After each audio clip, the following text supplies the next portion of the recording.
Hello everyone, welcome back to my channel Dr. Khalis and Roshan. Myself Dr. Khalis, MBBS General Physician Consultant Physician.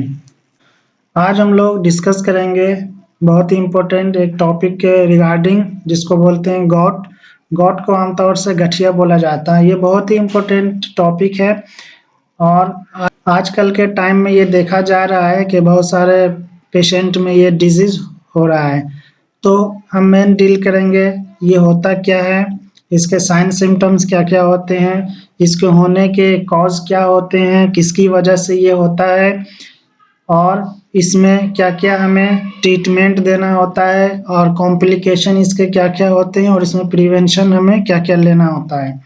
तो one by one सारी चीज़ को deal करेंगे। आप video के साथ शुरू से लास्ट तक बने रहिए। वीडियो को स्किप करके मत देखिए, स्किप करके देखेंगे तो पूरी इन्फॉर्मेशन नहीं मिल पाएगी। पूरी इन्फॉर्मेशन नहीं मिलने की वजह से आप एक कंक्लूजन पे नहीं पहुंच पाएंगे। ठीक है, जो न्यू व्यूअर्स है प्लीज़ चैनल को ज़रूर सब्सक्राइब कीजिए और वीडियो को ज़्यादा से ज़्यादा शेयर कीजिए।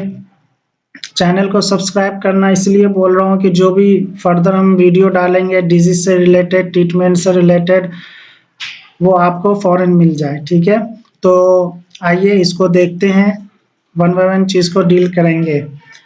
तो सबसे पहले देख रहे हैं गॉट। गॉट जिसको आमतौर से गठिया बोलते हैं, ये होता क्या है? ये एक बहुत ही कॉमन डिजीज है, इन्फ्लामेटरी आर्थराइटिस इसको बोलते हैं। Gout is a common form of inflammatory arthritis characterized by recurrent attack of painful joint pain. यानी गॉट जो होता है वो इन्फ्लामेटरी एक डिजीज होता है और इसके अंदर क्या होते हैं, पेनफुल होता है जॉइंट में। ठीक है ना, जॉइंट में जो पेन होगा वो बहुत ही शदीद और बहुत ही खतरनाक टाइप का पेन होता है। ठीक है, और ये होता क्या है, गॉट अटैक अकर सडनली, ये जो होते हैं आमतौर से अचानक से हो जाता है। ठीक है, और gout is a type of inflammatory arthritis caused by buildup of uric acid crystal in the joint.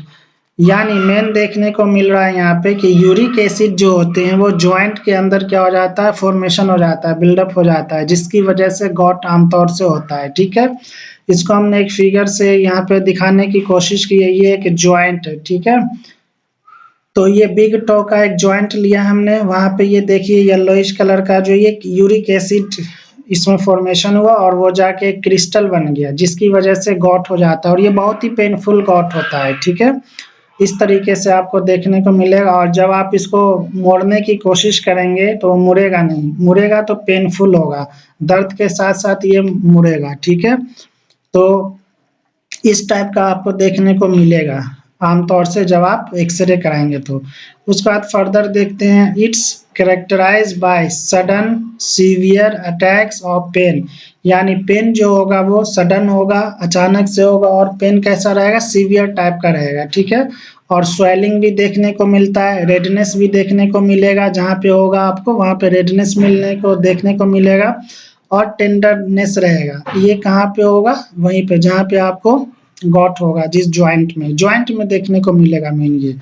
और इसमें होता है कभी कभी एक जॉइंट में भी हो सकता है और एक जॉइंट से ज्यादा जॉइंट में भी हो सकता है। ठीक है, और जनरली ये बिग टो में होता है। ठीक है, उसके बाद initial attacks usually involves only one joint. जब इनिशियल होगा तो एक जॉइंट में होता है, अगर आपने उस पर ध्यान नहीं दिया, आपने टाइम टू टाइम ट्रीटमेंट नहीं लिया तो देखने को मिलेगा सब्सिक्वेंट जॉइंट में, यानी एक से ज्यादा जॉइंट में भी वो फिर फैलने लगता है। ठीक है,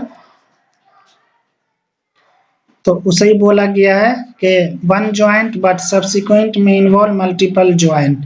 तो जिस किसी को भी ये शिकायत हो वो फौरन नियर बाय डॉक्टर से कंसल्ट कीजिए और वो डॉक्टर आपको टाइम टू टाइम सही गाइड करेंगे। और हमसे कंसल्टेंसी लेना चाहे तो हम भी online and offline consultancy provide कराते, हमसे भी ले सकते हैं। ठीक है, उसके बाद देखते हैं, gout is caused by deposits of urate crystal, यानी uric acid crystal in the joint. जैसा कि अभी हमने बताया, जो यूरिक एसिड होता है वो ज्वाइंट में क्या हो जाता है, डिपॉजिट हो जाता है, इकट्ठा हो जाता है, विच में happen when blood levels of uric acid is too high.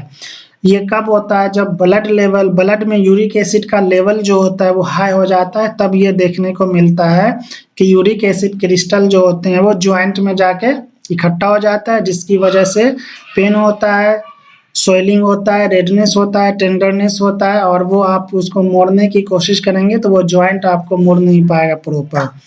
उसके बाद देखते हैं uric acid is a waste product. अब थोड़ा सा हम यूरिक एसिड होता क्या है, बहुत सारे आदमी को नहीं मालूम होगा, तो वो थोड़ा सा मैं बता दूं। यूरिक एसिड जो होते हैं वो वेस्ट प्रोडक्ट होते हैं, यानी फालतू प्रोडक्ट होता है।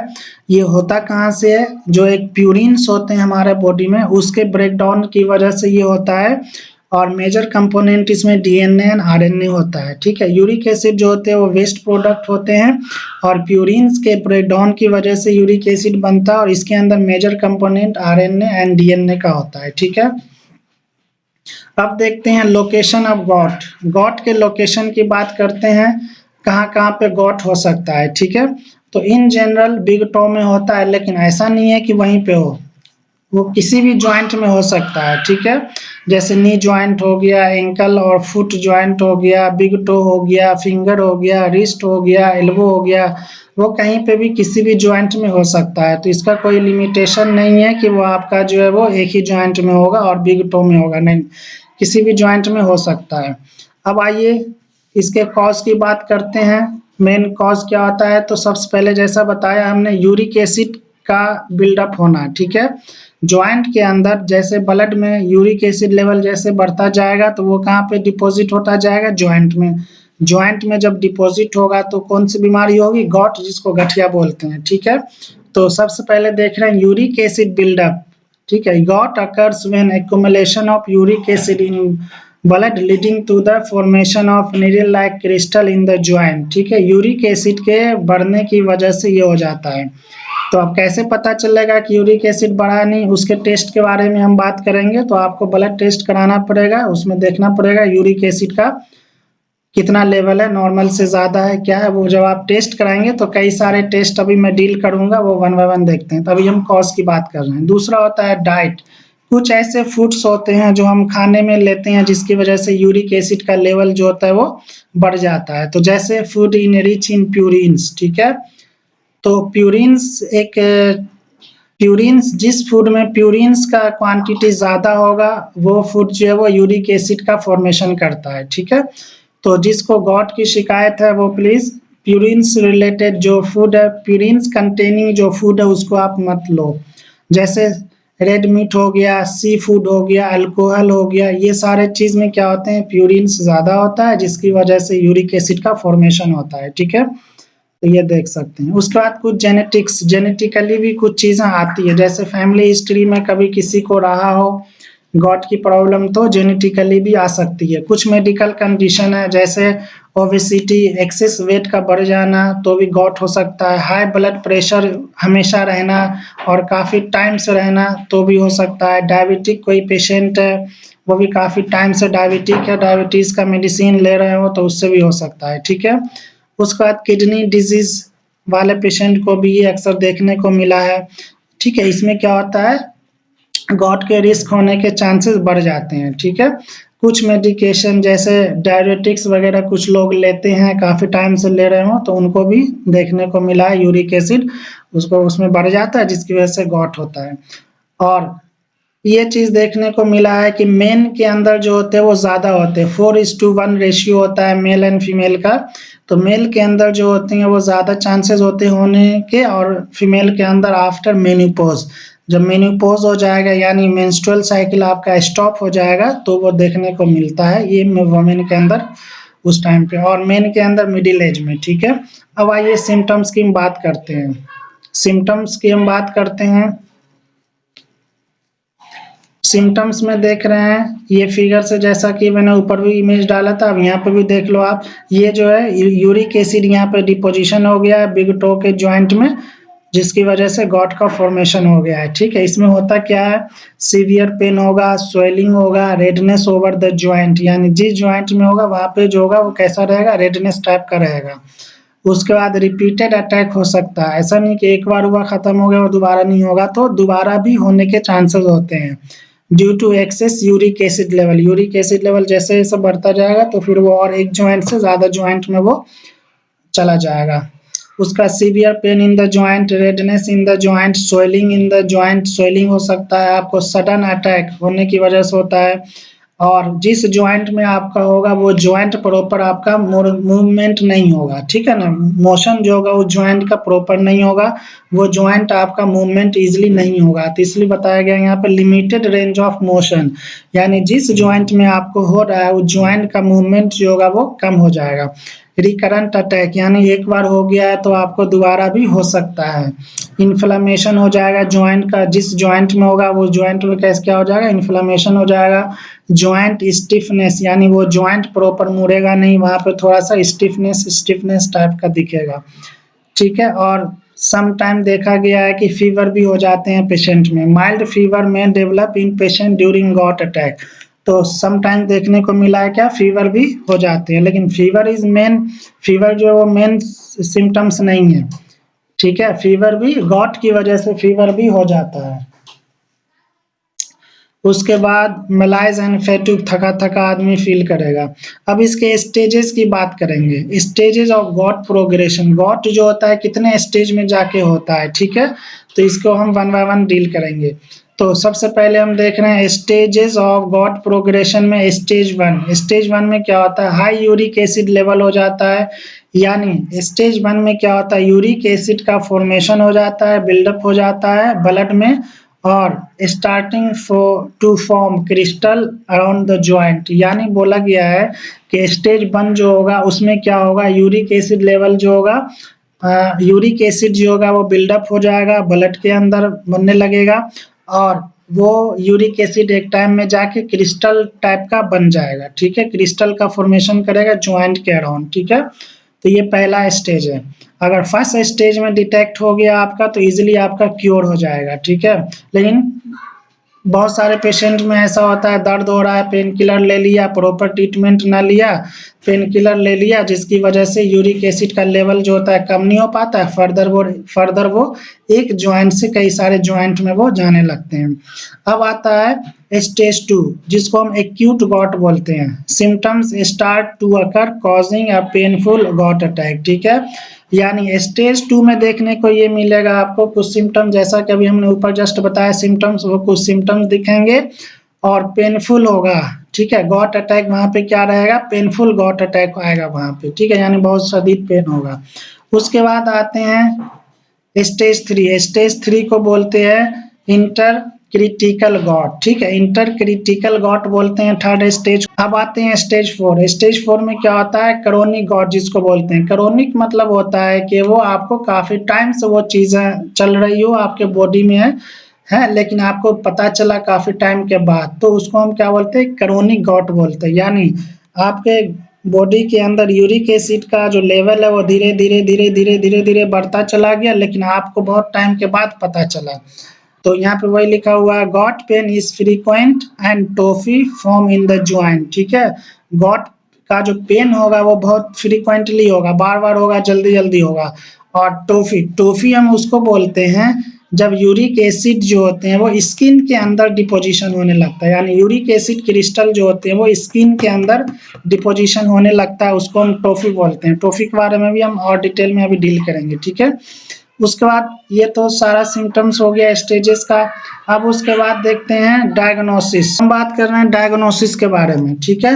डायग्नोसिस, किसी भी डिजीज का अच्छे से डायग्नोसिस होना वो दलील देता है कि आपका ट्रीटमेंट अच्छा होगा, कोई भी डिजीज हो, कोई भी हो, चाहे वायरल फीवर ही क्यों ना हो, डेंगू फीवर ही क्यों ना हो, टाइफाइड फीवर ही क्यों ना हो, तो सही टाइम पे सही से डायग्नोज होना वो दलील देता है आपको कि आपका ट्रीटमेंट सही टाइम पे अच्छा हो जाएगा, ठीक है।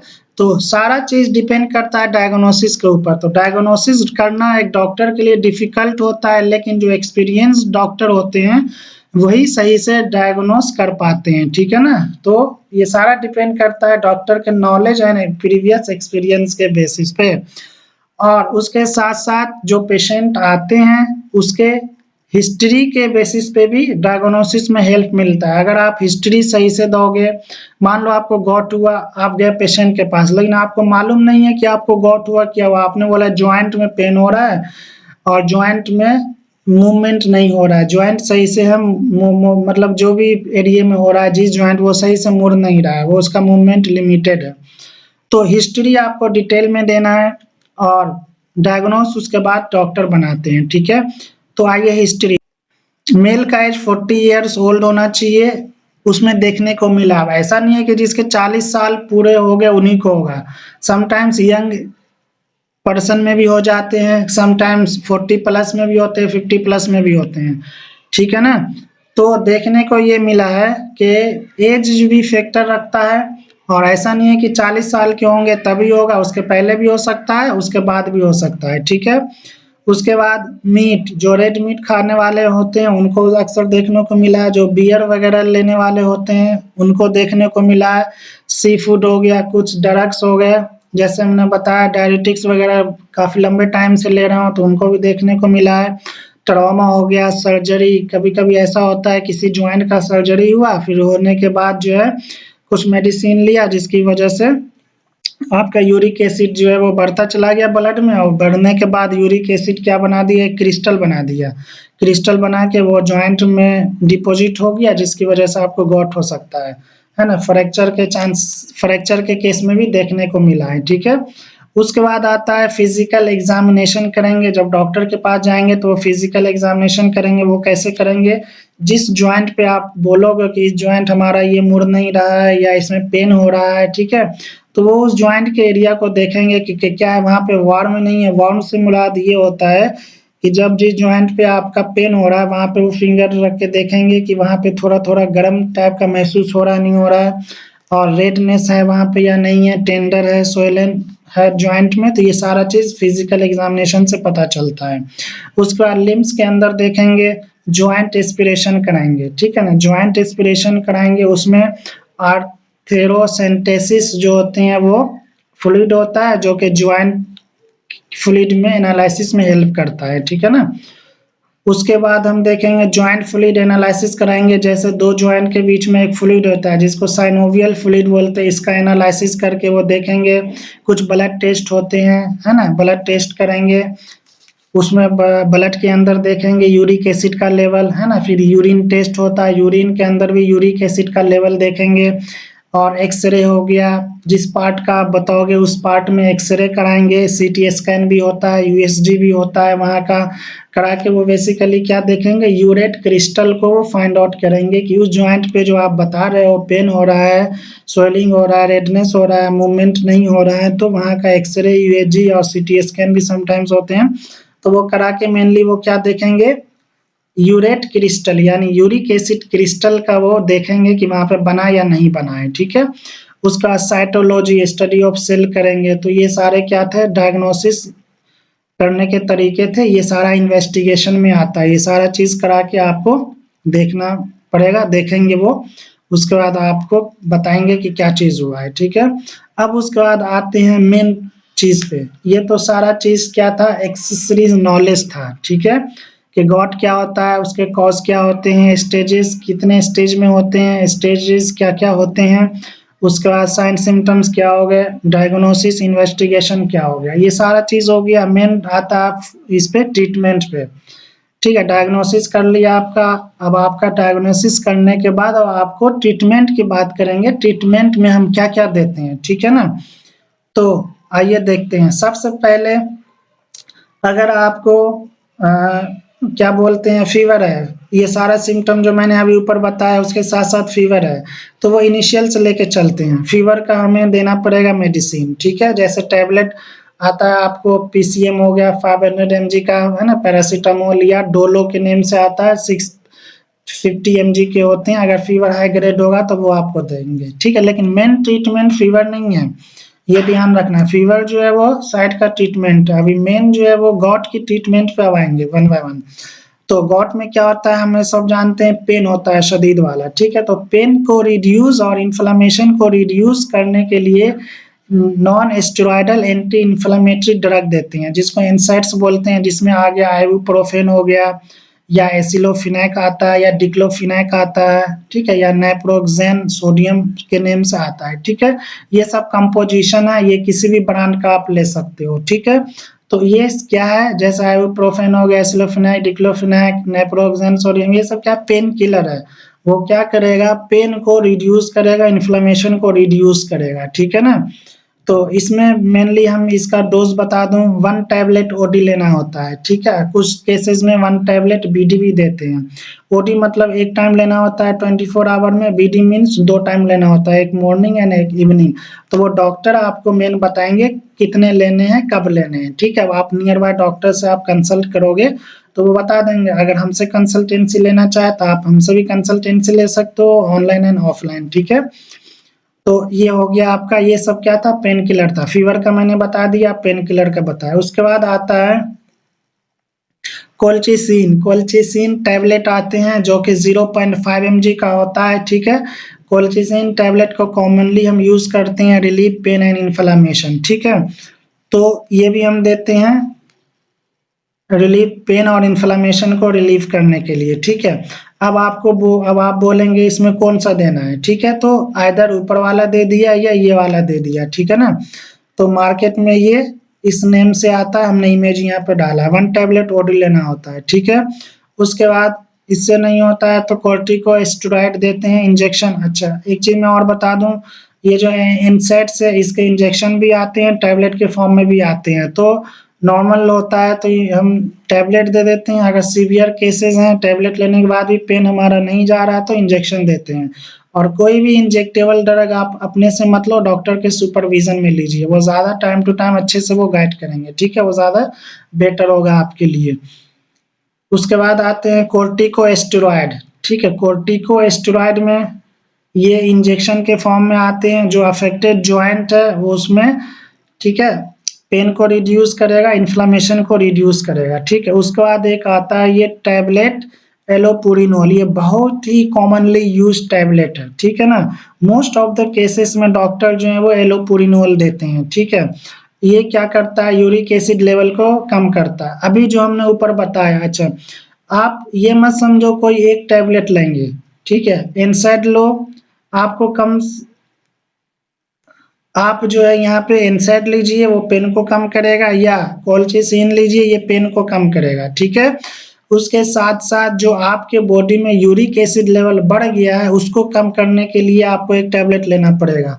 पेन को कम करने के लिए अलग टैबलेट दिया जाता है, और यूरिक एसिड जो बॉडी में बढ़ गया है उसको कम करने के लिए अलग टैबलेट दी जाती है, ठीक है। तो टैबलेट एलोपुरिनोल ये दिया जाता है, ये 2 mg में आते हैं, 100 mg और 300 mg, ठीक है। दोनों mg के मार्केट में अवेलेबल है। इसका मेन काम होता है यूरिक एसिड लेवल को डिक्रीज करना ब्लड के अंदर से, बॉडी के अंदर से, ठीक है। तो अब बात आएगी कि 100 mg कब लेना है और 300 mg कब लेना है। तो इनिशियल केसेस में आपको 100 mg दिया जाता है, ठीक है। अगर 100 mg से वो सही हो जा रहा है तो ठीक है, नहीं तो फिर 300 mg देना पड़ेगा, ठीक है। तो इनिशियल केसेस में 100 mg देते हैं। अगर 100 mg से आप अच्छा फील कर रहे हो, यूरिक एसिड लेवल आपका कम हो रहा है तो ठीक है, नहीं तो फिर 300 mg देना पड़ता है, ठीक है। ये भी टैबलेट हम ओडी देते हैं, दिन में एक बार एक टैबलेट, ठीक है ना। तो अब बात आई कब तक देते हैं, तो एक कुछ टाइम पीरियड के लिए देंगे, 15 दिन से 20 दिन तक। फिर उसके बाद दोबारा से आपका ब्लड टेस्ट होगा, जो ऊपर हमने बताया इन्वेस्टिगेशन होगा, टेस्ट कराएंगे, फिर देखेंगे यूरिक एसिड का लेवल क्या है, तो फिर हम डोज को कम करेंगे या मेडिसिन को कम करेंगे, ठीक है। ये रही बात। उसके बाद आता है एक टैबलेट फेबुक्सोस्टेट, ठीक है। टैबलेट फेबुक्सोस्टेट आता है, ये भी 2 mg में होते हैं, यानी एक 40 mg होते हैं, दूसरा 80 mg होता है, ठीक। इसका भी काम होता है यूरिक एसिड लेवल को डिक्रीज करना ब्लड के अंदर, ठीक है। तो अब यहाँ पे समझो, अभी जैसे हमने बताया एलोपुरिनोल, अगर एलोपुरिनोल आपके इलाके में नहीं मिल रहा है तो आप ये टैबलेट ले सकते हो, टैबलेट फेबुक्सोस्टेट, ठीक है ना। तो इस दोनों में कोई एक ही देना है, तो आपके लोकेलिटी में जो भी है वो आप दे सकते हो, या एलोपुरिनोल काम नहीं कर पा रहा है सही से तो आप ये दे सकते हो, ठीक है। तो इनिशियल इसमें भी हम 40 mg का देते हैं। अगर 40 mg से रिकवर हो गया, यूरिक एसिड लेवल ब्लड का कम होता चला गया तो अच्छा है, नहीं तो फिर 80 mg का देना पड़ेगा, ठीक है ना। ये किसी भी ब्रांड का आप ले सकते हो, ये मैंने कंपोजिशन बताया है, ठीक है।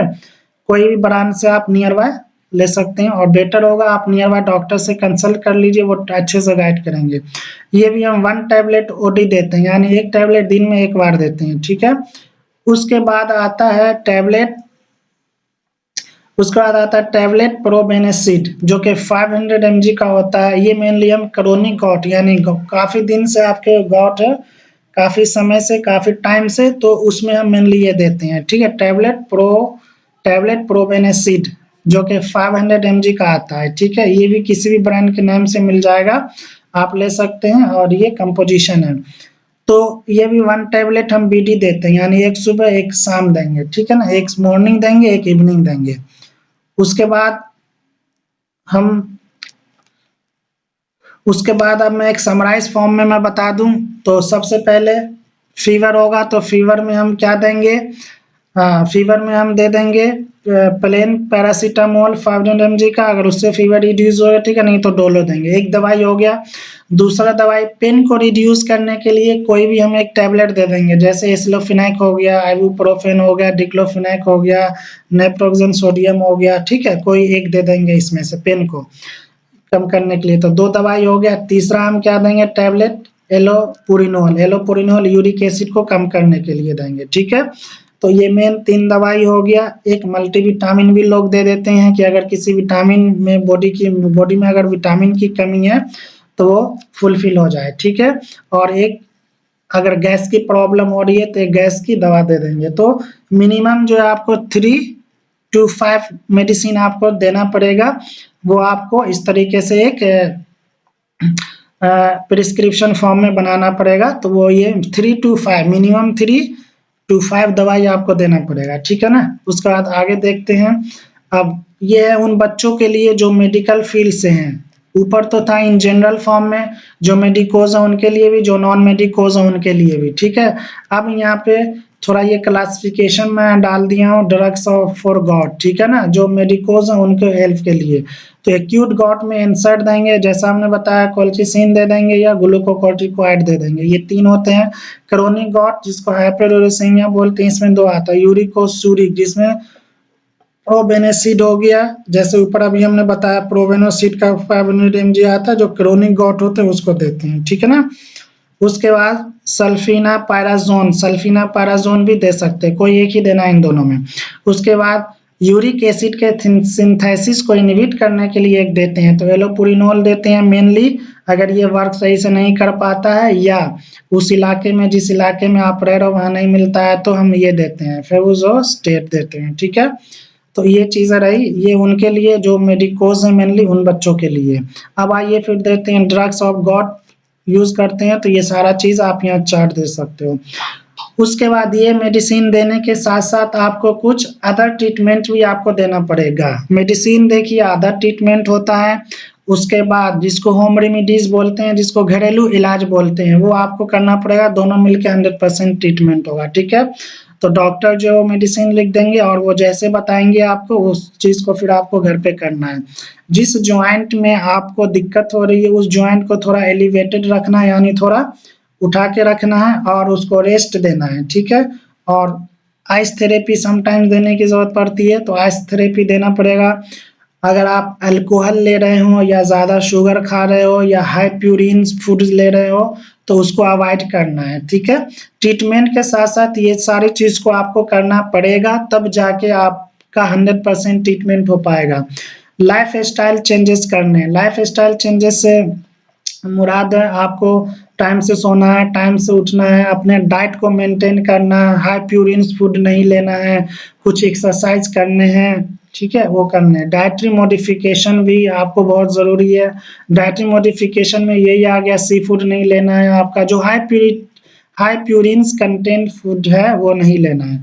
हाइड्रेशन, बॉडी में हाइड्रेशन को मेंटेन करना है, ड्रिंक करना है plenty of water, plain water जितना ज़्यादा आप पी पाए वो आपके लिए उतना ही फायदा होगा। वो क्या करता है, जो यूरिक एसिड का जो फॉर्मेशन हो जाता है बॉडी में, उसको फ्लश आउट करने की कोशिश करता है, ठीक है। यानी जितना ज़्यादा पानी पियेंगे उतना ज़्यादा जो है वो यूरिक एसिड बॉडी से फ्लश आउट होने का काम करेगा, ठीक है। वेट को मेंटेन करना है, वेट को मेंटेन करना, बीएमआई आपको अपना कैलकुलेट करना, अपने एज के और हाइट के हिसाब से वेट को मेंटेन करना है। ओवर वेट होंगे तो भी गॉट होने के चांसेस होते हैं, ठीक है। तो मेंटेनिंग हेल्दी वेट, इसका ध्यान रखना है। तो ये सारी चीज़ें थी, मेडिसिन के साथ साथ कुछ अदर ट्रीटमेंट, ये दोनों मिला के आपको करना है। अब कुछ कॉम्प्लिकेशंस देखने को मिला है, ठीक है ना। अब गॉट वाले पेशेंट में क्या है, कुछ कॉम्प्लिकेशन देखने को मिले हैं, जैसे ज्वाइंट डैमेज, अगर सीवियर केस में गॉट पहुंच गया, ठीक है, या रिपीटेड अटैक हो रहा है गॉट का, तो ज्वाइंट डैमेज हो सकता है, ज्वाइंट डिफॉर्मिटी हो सकती है, ठीक है। तो इसको बहुत ही ध्यान से, अगर आपको लग रहा है थोड़ा सा भी हमें गॉट की तरफ, जो भी सिम्टम्स मैं बता रहा हूँ, अगर लग रहा है कि ये सारा सिम्टम्स मेरे अंदर दिख रहा है, तो आप ज़रूर अपने नियर बाय डॉक्टर को कंसल्ट कीजिए, मिलिए, और हमसे लेना चाहे कंसल्टेंसी तो आप हमसे भी ले सकते हैं, ऑनलाइन एंड ऑफलाइन, ठीक है। तो आप ज़रूर डॉक्टर से मिलिए, वो अच्छे से टाइम टू टाइम गाइड करेंगे। तो अगर आपको रिपीटेड अटैक हो रहा है या क्रोनिक गॉट है, तो जॉइंट डैमेज हो सकते हैं, जॉइंट डिफॉर्मिटी हो सकती है। और टोफी टोफी जैसे हमने बताया, यूरिक एसिड क्रिस्टल का डिपॉजिट हो जाता है अंडर द स्किन। काफ़ी टाइम से यूरिक एसिड आपके बॉडी में फॉर्मेशन हो रहा है, लेकिन आप उससे अननोन हो, आपको पता नहीं चल रहा, आपको मालूम नहीं है। तो जब आप टेस्ट कराएंगे, बहुत सारे टेस्ट मैंने अभी बताए हैं, वो कराने के बाद आपका यूरिक एसिड लेवल चेक होगा। चेक होने के बाद आपको मेडिसिन चलेगा, ट्रीटमेंट स्टार्ट होगा। तो आपको इस चीज़ का टाइम टू टाइम क्या ध्यान रखना है कि अपना यूरिक एसिड जो है वो टेस्ट कराते रहना है, चेक कराते रहना है, ठीक है। अगर टॉफ़ी बन गया तो ये भी डिफ़िकल्टी वाली बात है, ये भी फिर ट्रीटमेंट में दिक्कत होगा, फिर लॉन्ग टाइम रहना पड़ सकता है। तो ये देखने को मिला है। उसके बाद जब आपको गॉट हो सकता है तो किडनी स्टोन भी होने के चांसेस होते हैं, ऑर्थोआर्थराइटिस भी होने के चांसेस होते हैं, पाइलोनेफ्राइटिस भी होने के चांसेस होते हैं, ऑब्स्ट्रक्टिव रीनल डिजीज, ठीक है, ये भी होने के चांसेस होते हैं। तो अगर ये सारे सिम्टम्स जो मैंने अभी बताए हैं ऊपर, वो अगर दिख रहे हो तो आप जल्दी से जल्दी नियर बाय डॉक्टर से कंसल्ट कीजिए, वरना ये सारे कॉम्प्लिकेशन आ गए तो फिर इस चीज़ को डायग्नोस करके ट्रीट करने में डॉक्टर को डिफ़िकल्टी होगी और बहुत टाइम लग जाएगा, आपको भी दिक्कत होगी, ठीक है। उसके बाद कुछ और देखने को मिला है, गॉट वाले पेशेंट को थोड़ी स्लीपिंग प्रॉब्लम हो जाती है, मेंटल हेल्थ पे अफेक्ट पड़ता है, हार्ट डिजीज़ होने के चांसेस हो जाते हैं, किडनी डिजीज़ जैसा बताया हमने, है ना, किडनी स्टोन हो गया, रीनल स्टोन होने के चांसेस हो जाते हैं। काफ़ी टाइम से तो टॉफ़ी हो गया, बोन लॉस भी हो सकता है ना, किडनी स्टोन हो गया, डायबिटीज़ भी होने के चांसेस हो सकते हैं। तो ये सारे क्या थे, कॉम्प्लिकेशन थे। अब ट्रीटमेंट के साथ-साथ हमें होम रेमेडीज़ के साथ-साथ कुछ हमें प्रिकॉशन लेना है, ठीक है ना? यानी कुछ चीज़ों को हमें क्या करना है, प्रिकॉशनरी हमें लेना है। तो अब इसका प्रिवेंशन क्या है, तो हेल्दी लाइफ़स्टाइल, सबसे पहले क्या हेल्दी लाइफ़स्टाइल को मेंटेन करना है, जिसमें बैलेंस डाइट आते हैं, यानी जिस फूड में प्यूरिन्स कंटेनिंग फूड को नहीं लेना है, तो बैलेंस डाइट लेना है। इस पे मैं एक और वीडियो बनाऊँगा कि कौन-कौन से फूड खाने में से कौन-कौन से फूड में प्यूरिन्स होते हैं और किस फूड को खाने से प्यूरिन्स नहीं होते हैं। प्यूरिन्स का फॉर्मेशन किस फूड में ज़्यादा होगा, किस फूड में कम होगा, इसको एक मैं डाइट के फॉर्म में एक वीडियो में और रिकॉर्ड करूँगा, तो उसमें आप देख सकते हैं, ठीक है। क्योंकि इस वाले डिज़ीज़ में देखने को मिला है कि बैलेंस डाइट का होना बहुत ज़रूरी है, जैसे सी फूड नहीं लेना है, प्यूरिन्स कंटेनिंग फूड नहीं लेना है, अल्कोहल नहीं लेना है, ये सारे चीज़ को अवॉइड करना है। स्टे हाइड्रेटेड, अपने आप को स्टे करना है हाइड्रेटेड, यानी बॉडी के अंदर जो फ्लूइड लेवल है हाइड्रेशन का, वाटर का, उसको मेंटेन करके रखना है। अगर आप अल्कोहल ले रहे हो, कंजम्पशन कर रहे हो अल्कोहल का, तो उसको एकदम रोक दीजिए और बॉडी वेट को मेंटेन करना है, ये प्रिवेंशन आपको लेना है। मेडिकेशन जैसा कि अभी हमने बताया है ना, डॉक्टर आपको प्रिस्क्राइब करेंगे medication regularly to manage the uric acid level, है ना। तो यूरिक एसिड लेवल को मेंटेन करने के लिए, मैनेज करने के लिए आपको मेडिसिन लेना पड़ेगा, जैसे एलोपुरिनोल होता है, मेनली देते हैं, ठीक है। ये आपको प्रिवेंशन के तौर पे ये डॉक्टर प्रिस्क्राइब करेंगे, तो अपने नियर बाय डॉक्टर से जब आप कंसल्ट करोगे तो वो आपको ये करेंगे, ठीक है ना। उसके बाद आता है रेगुलर मॉनिटरिंग। रेगुलर मॉनिटरिंग से मतलब ये है कि आपका रेगुलर चेकअप होगा, ठीक है ना। जो डॉक्टर्स होंगे उसके पास जाएँगे, आपका रेगुलर चेकअप होगा, यूरिक एसिड लेवल को मेन इसमें हम रेगुलरली बोलते हैं कि आप अपना यूरिक एसिड लेवल जो होता है रेगुलरली चेक करते रहें, चेक कराते रहें, उससे बहुत फ़ायदा होता है गॉट वाले पेशेंट को। तो प्रिवेंशन लेना है, प्रिवेंशन इज़ बेटर देन की ट्रीटमेंट। अगर आप प्रिवेंशन ले रहे हो अच्छे से ट्रीटमेंट के साथ-साथ तो आप बहुत जल्दी हेल्दी हो जाओगे, बहुत जल्दी ठीक हो जाओगे। उसके बाद यहाँ पे एक मैं ये चार्ट यहाँ पे ये किया है मैंने, यहाँ पे डाला है कि लो प्यूरिन्स डाइट फॉर गॉट। आपको वही डाइट लेने हैं जिसमें लो प्यूरिन्स कंटेनिंग हो, ठीक है? यानी प्यूरिन्स का कंटेंट जिस फूड में कम हो, वही फूड आपको इस्तेमाल करने हैं खाने में। इसका एक मैं सेपरेट वीडियो बनाऊँगा, यहाँ पे समराइज़ फॉर्म में मैं डाल रहा हूँ। ये सारे जो फूड्स हैं ईट मोर, यानी ये सारे फ्रूट जो हैं वो ज़्यादा खाना है आपको, जैसे ऑरेंज हो गया, वेजिटेबल्स हो गए, है ना? होल ग्रेन्स हो गए, लो फैट डाइटरी हो गए, low fat dairy milk, low fat dairy जो आता है वो लेना है, लेग्यूम्स हो गए, नट्स हो गए, इस सब में क्या होते हैं प्यूरिन्स जो होते हैं वो कम होते हैं, ठीक है? और आपको क्या चीज़ नहीं खाना है या कम खाना है, जैसे शेलफिश हो गया, ऑर्गन मीट्स, लीवर हो गया या रेड मीट हो गया, उसको नहीं लेने हैं। अल्कोहलिक बेवरेजेस ये सब नहीं लेने हैं, सॉफ्ट ड्रिंक आपको नहीं लेना है, ठीक है? तो इन सब चीज़ों में क्या देखने को मिला है कि इसमें प्यूरिन्स कंटेनिंग ज़्यादा होता है, इसलिए ईट लेस, इसको कम से कम खाना है और इस चीज़ को ज़्यादा से ज़्यादा खाना है। और एक वीडियो मैं रिकॉर्ड करूँगा प्योरली मैं फूड के ऊपर कि गॉट वाले पेशेंट को कौन-कौन से फूड लेने हैं, कौन-कौन से फूड नहीं लेना। यहाँ पे एक समराइज़ फॉर्म में हमने अपलोड करने की कोशिश की है। तो आई होप ये चीज़ आप लोग को समझ में आए। किसी को अगर इस टाइप का कोई चीज़ दिख रहा है तो अपने नियर बाय डॉक्टर से ज़रूर कंसल्ट कीजिए, वो टाइम टू टाइम आपको गाइड करेंगे अच्छे से। और एक समराइज़ फॉर्म में हमने ये बताने की कोशिश की है, गॉट वाले पेशेंट जो हों वो उनके लिए बहुत फ़ायदेमंद है, जो मेडिकोज़ है उनके लिए भी ये वीडियो बहुत फ़ायदेमंद है, जो नॉन मेडिकोज़ है उनके लिए तो बहुत इम्पोर्टेंट है ये, है ना? तो अपने लेवल से देखिए और इसके बाद भी अगर कोई कन्फ्यूज़न रहता है तो आप हमें कमेंट करके पूछ सकते हो, हमारा नंबर चैनल पर डला हुआ है, आप हमें व्हाट्सएप कर सकते हो, मेल आईडी भी डली हुई है चैनल पे, मेल कर सकते हो। मैं आपको अच्छे से टाइम टू टाइम गाइड करूँगा और अपने नियर बाय डॉक्टर से ज़रूर कंसल्ट कीजिए। Okay, thank you for now, thank you so much.